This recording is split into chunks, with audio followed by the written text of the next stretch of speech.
Welcome to New Zealand as we show you the highlights of Riviera Travel's fabulous tour, The Land of the Long White Cloud.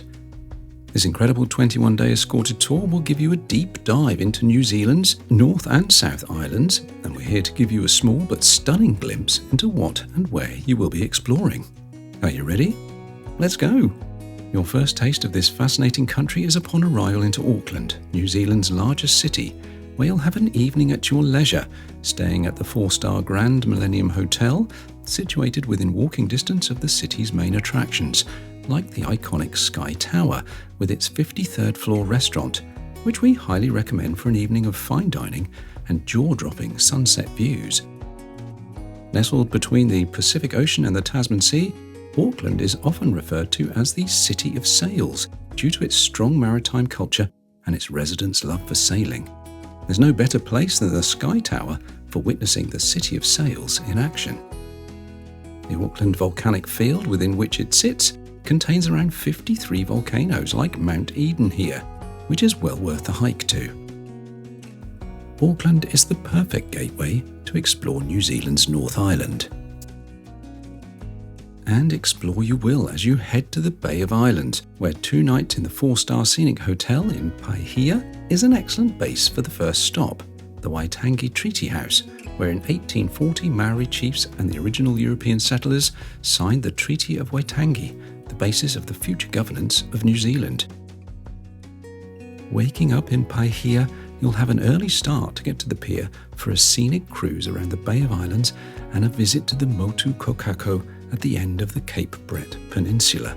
Motu Kokako is renowned for having a hole through the rock that Maori legend has it that if you sail through the hole and get dripped on by the water from above, you will have good luck.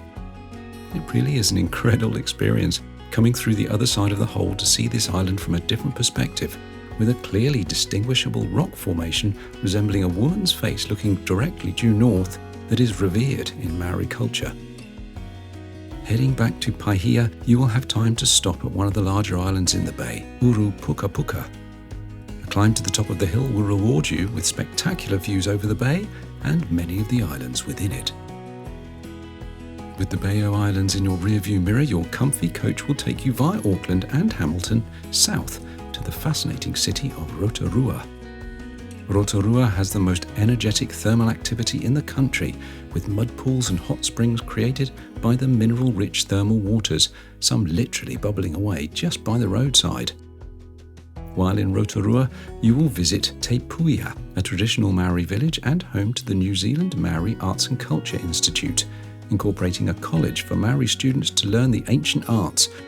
The obvious highlight of the village is the historic Te Whakariwariwa geothermal valley, with its incredible mud pools, silicon rock formations and amazing geysers.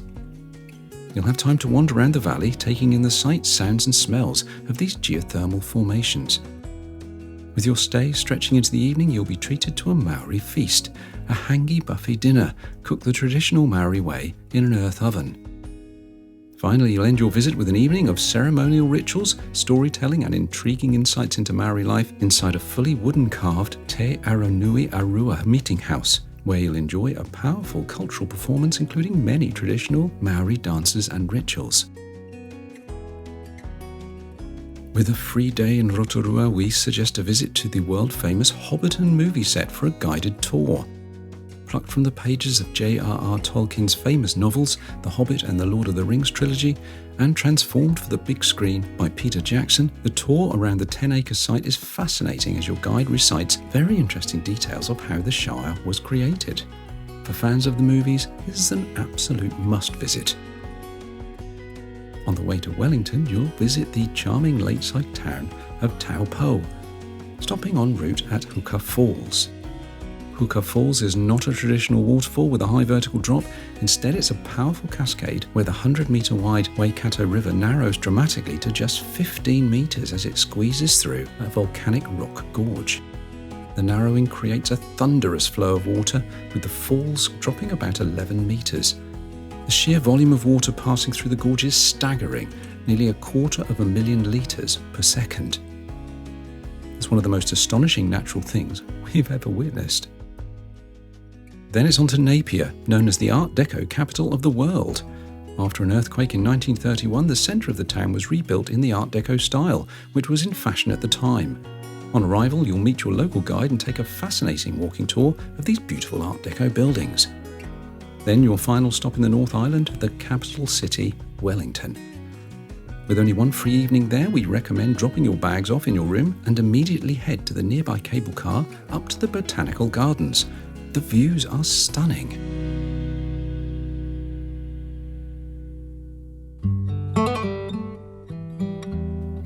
Well, it's only a brief stop in Wellington and you'll leave the North Island on the Inter-Islander ferry the next morning to make your way across the Cook Strait.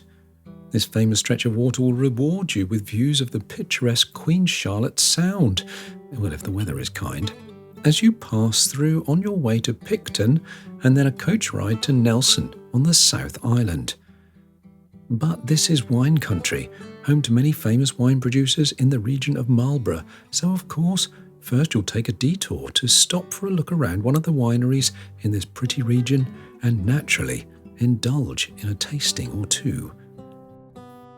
Your final destination of this adventure-packed day is Nelson, New Zealand's sunshine town, known for its many art and craft galleries and relaxed atmosphere. You'll have time to take a stroll around the historic part of town and an intriguing look at the unusual modernistic Gothic Revival Christchurch Cathedral before sunset, all of which are a stone's throw from your hotel. The beautiful Rutherford Hotel in Nelson is your centrally located home for 2 nights.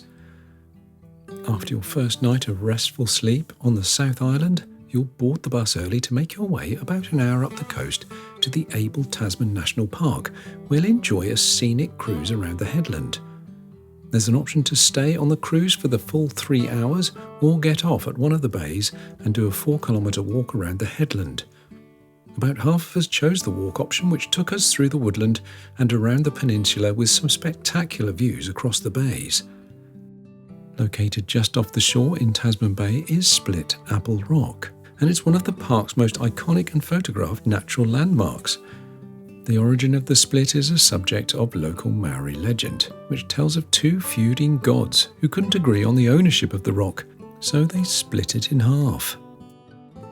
The next day is fairly heavy on travel, but the scenery changes with hills becoming mountains and you know you're heading south. A mid-journey stop at Hanma Springs for a bite to eat and a chance to admire the street art and the ludicrously huge trees. It is more than just a lunch stop. It's a pretty little town that more than justifies its hour or so break in the road trip. Soon you arrive in Christchurch and an overnight in the fabulous Distinction Hotel, right beside the famous cathedral. It's a stunning hotel, a definite highlight of the whole itinerary. Your evening stroll around the city gives you the opportunity to see some of the highlights, of which there are many. Let's talk about the street art here in the city centre. We've been to a lot of places around the world, but in our opinion, this has to be the most incredible street art we've ever seen. It's so vibrant and unspoilt and revitalises some of the areas still affected by the devastating earthquake of 2011. The earthquake caused extensive damage to buildings, infrastructure and roads, particularly in the central business district. Many iconic structures, including the Christchurch Cathedral, were severely damaged or completely destroyed. And if you're lucky, the cathedral, currently being lovingly restored, is literally visible from your hotel window. How cool is that? With a restful night guaranteed, you'll leave early for the most exhilarating day of the whole tour, which begins at Christchurch Railway Station for one of the most scenic rail journeys in the world. The Transalpine crosses the South Island from Christchurch to Greymouth on the west coast. This 223-kilometre route takes passengers across the majestic Southern Alps, offering stunning views of mountains, rivers and valleys, with the scenery shifting from the fertile plains of Canterbury to the dramatic alpine landscapes of Arthur's Pass National Park, where you'll disembark. The open-air carriage is a must-visit for an uninterrupted experience of the dramatic landscapes and the fresh mountain air. Don't forget to wrap up warm though, it gets a bit chilly out there. Reaching the west coast by coach, you'll visit Hokitika, a small town known for its rich history and stunning natural surroundings. Don't forget to visit the beach and take a picture of the famous Hokitika driftwood sign for an Instagram-worthy memento of your visit. Unbelievably, the day is not over yet and the best is yet to come. I'll let the visuals do the talking on how your afternoon will unfold. Warning, you may not be expecting this.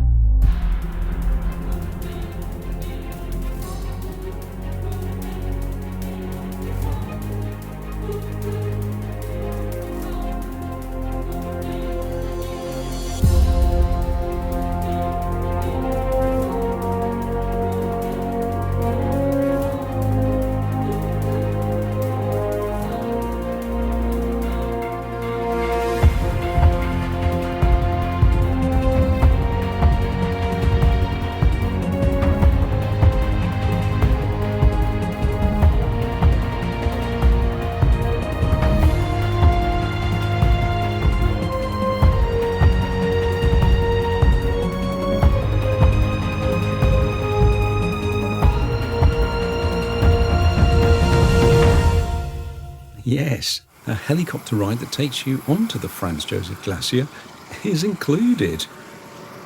Oh my, after that, why not celebrate the day with a walk around Franz Josef and a pint and an exhilarating debrief with tour friends in a local eatery before retiring to the scenic hotel for a well-earned sleep.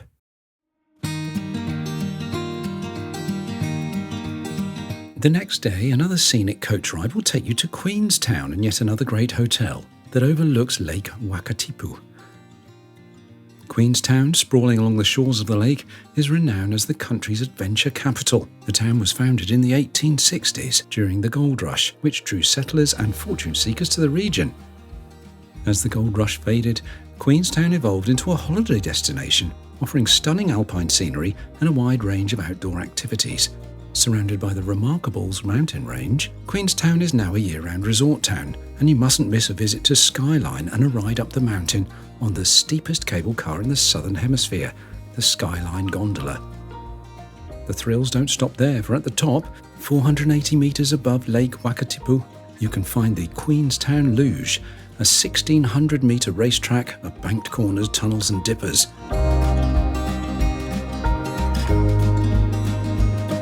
Back in the town, known for being a filming location for several movies, including the Lord of the Rings trilogy, visitors can take scenic cruises on the lake or visit nearby vineyards, as the region is part of New Zealand's famous wine country, particularly known for its Pinot Noir. It's such a pretty town to relax and unwind in, you'll not want to leave. But yet another day of excitement and adventure awaits in one of New Zealand's most famous national parks. Milford Sound, located in New Zealand's Fiordland National Park, is one of the most stunning and iconic natural attractions in the country. Carved by glaciers over millions of years, this fjord is renowned for its dramatic cliffs, towering peaks, and cascading waterfalls. Little wonder then that author Rudyard Kipling named it as the eighth wonder of the world. Your tour includes a jaw-dropping cruise around the sound, and if you're lucky, you could get weather like this. Unfortunately, it has a reputation as one of the wettest places on Earth, receiving up to 7 metres of rainfall annually, which enhances its beauty by creating these temporary waterfalls after rainstorms. This fabulous itinerary is just highlight after highlight.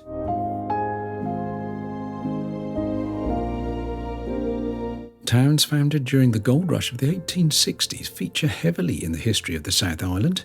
Today is a visit to one that probably is the most historically preserved and photogenic of the lot, Arrowtown. Nestled beside the Arrow River, Arrowtown quickly became a bustling settlement for gold miners. At its peak, the town had a vibrant community of European and Chinese miners, and remnants of this history are still visible today, particularly in the preserved Chinese settlement, where Chinese miners lived in basic stone huts. Arrowtown's streets are lined with well-preserved 19th century buildings, giving it a unique, heritage-rich atmosphere. The Arrow River, which once yielded gold, is now a popular spot for recreational gold panning, and visitors can still try their luck.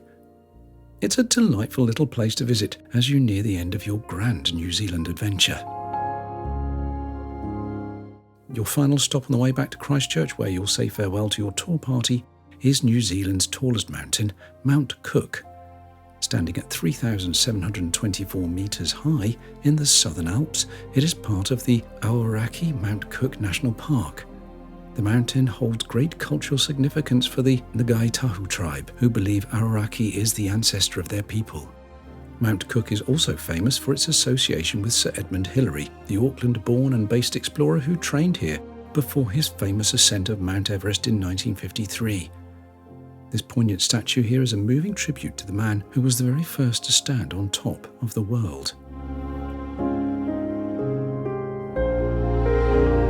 As we relax by the shores of Lake Tekapo and the Church of the Good Shepherd, we can reflect on a journey of serenity, dramatic landscapes and thrilling adventure. This Riviera itinerary encompasses the land of the long white cloud like no other organised tour available. It's simply the very best way of experiencing New Zealand and all this beautiful country has to offer. It's the most engaging, immersive and visually stimulating land tour we've ever experienced. We'd come back in a heartbeat and do it all over again.